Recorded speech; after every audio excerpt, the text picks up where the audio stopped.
World cup champion विश्वविजेत्या under 19 टीमचं मुंबईमध्ये अगदी जल्लोषात स्वागत झालंय। ऑस्ट्रेलियात झालेल्या या वर्ल्ड कप मध्ये टीम इंडियानं फायनल मध्ये ऑस्ट्रेलियाचाच दणदणीत पराभव करत वर्ल्ड कप वर नाव कोरलं होतं। अंडर 19 वर्ल्ड कप पटकावण्याची भारताची ही तिसरी वेळ ठरलेली आहे। एकीकडे आपण बघतोय ही अंडर 19 ची वर्ल्ड चॅम्पियन टीम आज मुंबईत दाखल झाली, तर याच एअरपोर्ट बाहेर त्यांचं असं जंगी स्वागत केलं गेलं।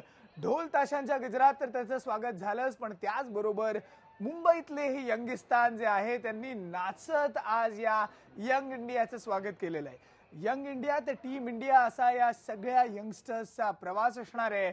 कॅप्टन उन्मुख चंद असेल, त्याचबरोबर त्याचे इतर सगळे साथीदार असतील, त्यांचा जल्लोषात स्वागत मुंबई एअरपोर्टवर झालेलं आहे। काहीच वेळात त्यांची आता पत्रकार परिषद सुद्धा होणार आहे, तर आज संध्याकाळी बीसीसीआय तर्फे त्यांचा जाहीर सत्कार सुद्धा केला जाणार आहे। या टीम मधला हा जो प्रत्येक प्लेयर आहे तो एक चॅम्पियन खेळाडू ठरलेला आहे। एकूण या वर्ल्ड कप मध्ये आपल्याला संपूर्णपणे टीम गेम बघायला मिळालेला आहे। भारताची बॅटिंग ऑर्डर जरी टॉप हेवी असली तरी बॉलर्सनी या वर्ल्ड कप मध्ये कमाल केलेली आहे।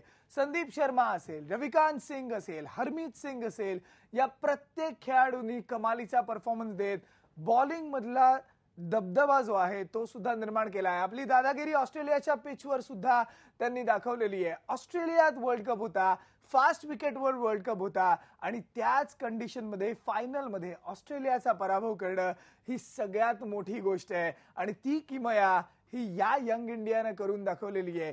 याच विषयी आपण बोलूया। आपल्याबरोबर आहे